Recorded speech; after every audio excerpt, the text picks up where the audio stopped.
اس میں اللہ نے حضرات صحابہ کرام کی عظمت کو بیان فرمایا ہے۔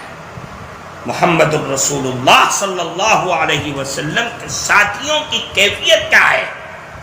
جب وہ کفار کے مقابلے میں کھڑے ہوتے ہیں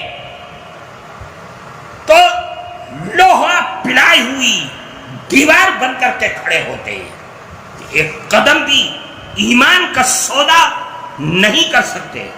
اشداء علی الکفار رحماء بینہم، لیکن جب وہ آپس میں ملتے ہیں تو رحم دلی، پیار اور محبت ان کا سب سے بڑا ایمان بن جاتا ہے۔ ان کے چہرے سجدوں کے آثار ہیں، ان کے چہروں کو دیکھ کر کے لوگ ایمان کو قبول اور ایمان سے مانوس ہو جاتے ہیں۔ یہ اللہ نے ان کے اوصاف جمیلہ کو بیان فرمایا ہے۔ توریت میں، انجیل میں ان کا ذکر موجود ہے، مثلہم فی التوراۃ ومثلہم فی الانجیل۔ یہ اللہ کے نبی کے جانثار حضرات صحابہ کرام رضوان اللہ علیہم اجمعین ہیں۔ قرآن کے علاوہ قرآن میں بے شمار آیات ہیں، ان آیات کا احاطہ مقصود نہیں ہے، بلکہ بتانا یہ مقصود ہے۔ حضرات صحابہ کرام کی عظمت اور ان کی شان اور ان کا مرتبہ اور ان کا مقام اتنا عظیم الشان ہے کہ ہر مسلمان کو ان کے بارے میں یہ عقیدہ رکھنا چاہیے اور یہ سمجھنا چاہیے کہ حضرات صحابہ کرام ہمارے دلوں کی دھڑکنیں، ہم کوئی لفظ، کوئی حرف ایسا اپنی زبان سے اور اپنے دماغ میں نہیں بٹھا سکتے کہ جو حضرات صحابہ کرام کی شان سے نیچے اتر کر کے ہو۔ اور یہ ہمارا عقیدہ ہے کہ حضرات صحابہ کرام رضوان اللہ علیہم اجمعین میں سے چھوٹے سے چھوٹی عمر کا صحابی، چند لمحات جس کو اللہ کے نبی کی صحبت کے ملے ہو، وہ صحابی جس نے ایک یا دو یا ایک دن یا 2 دن کی عبادتوں کو ہی ادا کیا ہو اور شہید ہو گیا یا دنیا سے چلا گیا، اس کے مقابلے میں آج کے زمانے کا صحابہ کرام کے بعد سے لے کر کے قیامت تک پیدا ہونے والا کوئی بڑے سے بڑا قطب، ابدال، غوث، پیر، بابا، شیخ، نمازی، حاجی، کوئی اس صحابی کے برابر کو نہیں پہنچ سکتا۔ یہ ہمارا ایمان اور یہ ہمارا عقیدہ ہے۔ حضرات صحابہ کرام رضوان اللہ علیہم اجمعین بڑی عظیم الشان دولت ہے۔ حدیث میں اللہ کے نبی نے فرمایا کہ دیکھو النجوم امنۃ للسماء، یہ ستارے جو آسمان پر نظر آتے ہیں، یہ ستارے آسمان کے لیے محافظ ہیں۔ اگر یہ ستارے ختم ہو جائیں، ٹوٹ جائیں، تو آسمانوں میں شقاق پڑ جائے گا، آسمان پھٹ پڑے گا، بے نور ہو جائے گا۔ اور پھر فرماتے وَأَنَا أَمَنَةٌ لِأَصْحَابِي، اللہ کے نبی فرماتے کہ میں اپنے صحابہ کے لیے حفاظت کا ذریعہ ہوں۔ جب میں دنیا سے چلا جاؤں گا اتا اصحابی ما یوعدون، تو میرے صحابہ بھی اختلاف اور انتشار کے شکار ہو جائیں گے، لوگ ان کے ساتھ، ان کی عزت و آبرو کے ساتھ کھلواڑ کرنے لگیں گے، ان کے راستوں کو تنگ کرنے کی کوشش کریں گے۔ جو دنیا نے دیکھا اور تاریخ کے اوراق کے اندر سیاہ ہوئے پڑے ہوئے ہیں حالات۔ اور پھر فرماتے ہیں یاد رکھو یہ صحابہ میری امت کی قیامت تک آنے والے ہر مسلمان کے لیے حفاظت کا ذریعہ ہے۔ اگر ان صحابہ کی عظمت و شان ختم ہو گئی اور یہ دنیا سے چلے جائیں گے تو پھر اس امت کے اختلاف اور انتشار اور اس کے غلط خیالات کو دنیا میں کوئی نہیں روک سکتا ہے۔ اب اگر چاہتے ہو اختلاف اور انتشار کو ختم کر کے آگے بڑھنا تو آج بھی اس کی شکل یہی ہو سکتی ہے کہ ہم حضرات صحابہ کرام کی عظمت کو اپنے دل و دماغ کے اندر بٹھا لیں کہ یہی ہماری حفاظت کا ذریعہ ہے، یہی قرآن کی حفاظت کا ذریعہ ہے، یہی اللہ کے نبی کی زبان مبارک سے نکلے ہوئے کلمات کی حفاظت کا ذریعہ ہے۔ اس لیے اللہ کے نبی سے محبت کرنا۔ اللہ کے نبی نے فرمایا اللہ اللہ فی اصحابی من احبہم فبحبی احبہم ومن ابغضہم فببغضی ابغضہم ومن آذاہم فقد آذانی ومن آذانی فقد آذى اللہ ومن آذى اللہ فیوشک ان یأخذہ۔ اللہ میرے صحابہ کے بارے میں اللہ سے ڈرو، اللہ سے ڈرو، اللہ سے ڈرو۔ جو ان سے محبت رکھے گا تو اس نے ان سے محبت میری محبت کی بنیاد پر رکھا ہے، اور جو ان سے بغض و عداوت رکھے گا، کینہ رکھے گا اپنے دل کے اندر، کوئی ایک شبد، کوئی ایک لفظ ان کے بارے میں ہلکا استعمال کرے گا تو سمجھ لو کہ اس نے مجھ سے بغض ہونے کی وجہ سے صحابہ کرام سے بغض کو اختیار کیا ہے، اور جس نے ان کو تکلیف پہنچائی اس نے مجھ کو تکلیف پہنچائی، اور جس نے مجھ کو تکلیف پہنچائی اس نے اللہ رب العزت والجلال کو تکلیف پہنچائی، اور جس نے اللہ کو تکلیف پہنچائی تو اس کو وہ اللہ اپنی گرفت میں لے گا، اس سے کوئی نہیں روک سکتا ہے۔ حضرات صحابہ کرام کی عظمت کو یاد رکھنا چاہیے۔ اللہ کے نبی نے فرمایا کہ دیکھو میرے صحابہ کو گالی مت دینا، لا تسبوا اصحابی، میرے صحابہ کو گالی مت دینا، برا بھلا مت دینا۔ کیوں؟ فلو ان احدکم انفق مثل ذهبا ما بلغ مد احدهم ولا نصيفه۔ یاد رکھو میرے صحابہ کو گالی مت دینا، جانتے ہو ان کا مقام کیا ہے؟ اس کے مقام کو سمجھنے کے لیے اللہ کے نبی نے ایک نمونہ پیش فرمایا، مثال کا فرمایا کہ میرے صحابہ کو گالی مت دینا۔ کیوں؟ اس لیے کہ اگر میرے صحابہ کا مقام یہ ہے کہ اگر تم لوگ احد پہاڑ کے برابر سونا تقسیم کر دو، اللہ کی راہ میں خرچ کر دو، اور میرا صحابی اگر ایک مد یا آدھا مد بھی اگر اللہ کے راستے میں صدقہ کر دے، خیرات کر دے، تو یاد رکھنا میرے صحابہ کے برابر بھی تمہارا خرچ کرنا نہیں پہنچ سکتا۔ کیا مطلب؟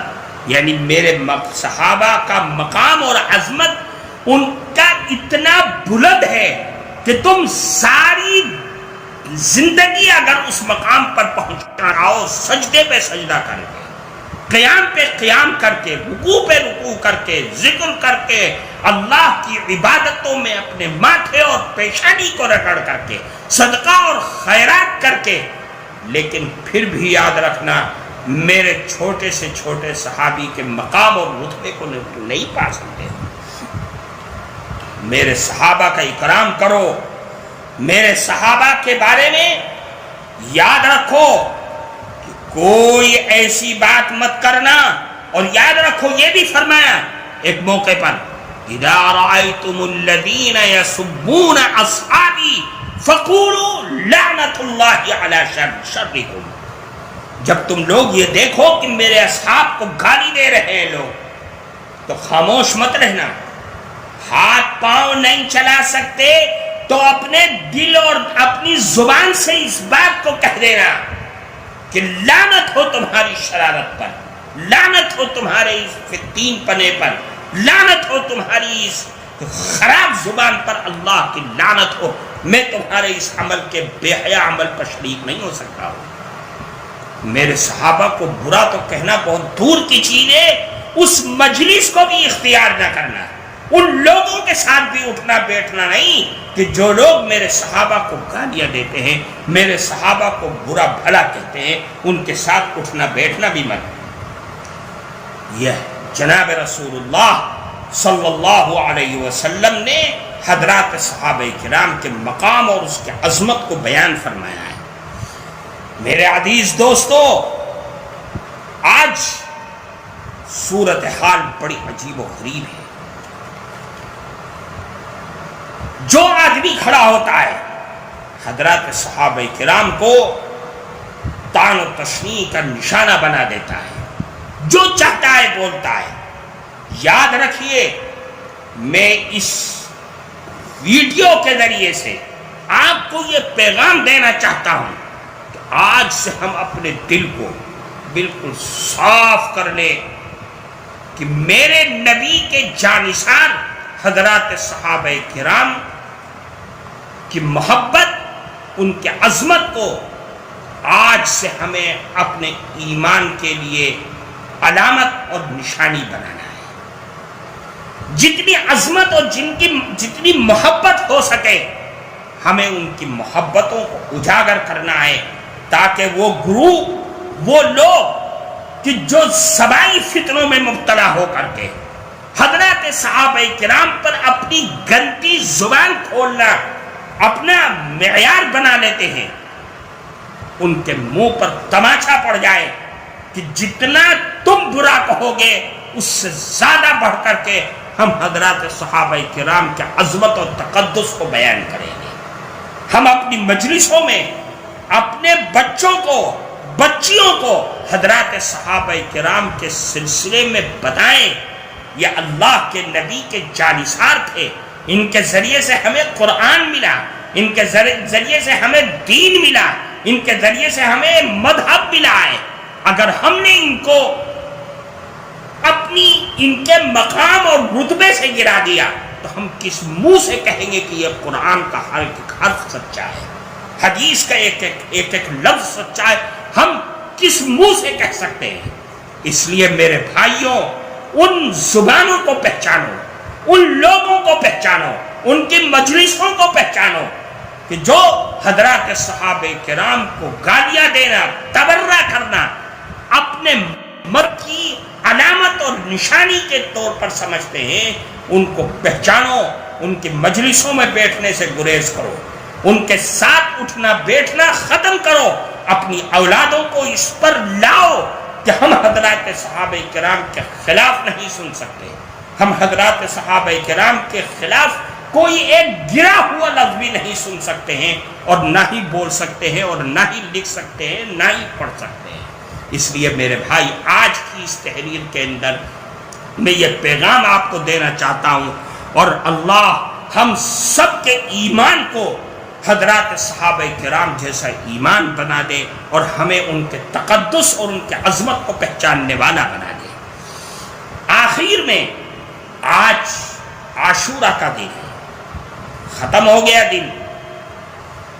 اس مہینے کے اندر 10 محرم کو حضرت امام حسین رضی اللہ تعالی عنہ کی شہادت ہوئی۔ میں نے دیکھا ہے کہ لوگ اس دن کو بہت ہی عجیب و غریب انداز سے پیش آتے ہیں۔ اس دن کے سلسلے میں جو کچھ بھی ہمارے پاس ہے، جن حالات سے ہم گزر رہے ہیں، چھٹی کرنا، سوگ منانا، یہ ساری چیزیں شیعت کے راستے سے آئی ہیں۔ عاشورہ کا دن حضرت حسین رضی اللہ تعالی عنہ کی شہادت سے پہلے ہی عظمت والا مانا جاتا تھا۔ یہود و نصارہ، یہود اس دن میں خاص طور سے روزہ رکھتے تھے، عید مناتے تھے، اپنے بچوں اور بچیوں کو بہترین کپڑا بنا کر پہنا کر کے سلا کر کے پہناتے تھے، خوشی مناتے تھے۔ جب اللہ کے نبی نے یہ دیکھا کہ بھئی کیوں یہ روزہ رکھ رہے ہیں، تو لوگوں نے کہا کہ ہم اس دن روزہ رکھتے ہیں کیونکہ حضرت موسیٰ علیہ السلام کو اس دن فرعون سے نجات ملی اور اللہ نے فرعون کو اس دن ڈبو دیا، ختم کر دیا۔ اللہ کے نبی نے فرمایا کہ ہم اس کے زیادہ حقدار ہیں کہ حضرت موسیٰ علیہ السلام سے قریب زیادہ ہیں، اس لیے ہم روزہ رکھیں گے۔ اور پھر یہ بھی فرمایا کہ اگر میں آئندہ سال زندہ رہا تو نویں تاریخ کو نویں تاریخ کو میں 10ویں کے ساتھ ملاؤں گا یا 11ویں کو 10ویں کے ساتھ ملا کر کے 2 دن کا روزہ رکھوں گا تاکہ یہود کی مخالفت ہو جائے۔ اللہ کے نبی اس دنیا سے چلے گئے لیکن یہ پیغام دے گئے اب نویں 10ویں یا 10ویں 11ویں 2 دن کا روزہ رکھنا ہے اس دن میں۔ اور یہ رمضان کے مہینے فرض ہونے سے پہلے یہ روزہ فرض تھا، لیکن رمضان کا فرض ہونے کے بعد اب یہ روزہ کی فرضیت ختم ہو گئی۔ اس دن میں سوگ نہیں منانا ہے۔ ٹھیک ہے، حضرت حسین رضی اللہ تعالی عنہ کو یہ دن ملا، یہ مہینہ ملا اور مہینے کی یہ تاریخ مل گئی۔ ہمارا کام ان کی شہادت پر رونا نہیں ہے۔ کیوں؟ اس لیے کہ اسلام تو شہیدوں سے بھرا ہوا ہے۔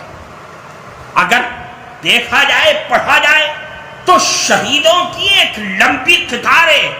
حضرت حسین رضی اللہ تعالیٰ عنہ کی شہادت ہوئی، یقیناً ظلم تھا لیکن 3 دن محاصرہ ہوا اور یہ ظلم شہادت کی روشنی میں ختم ہو گیا۔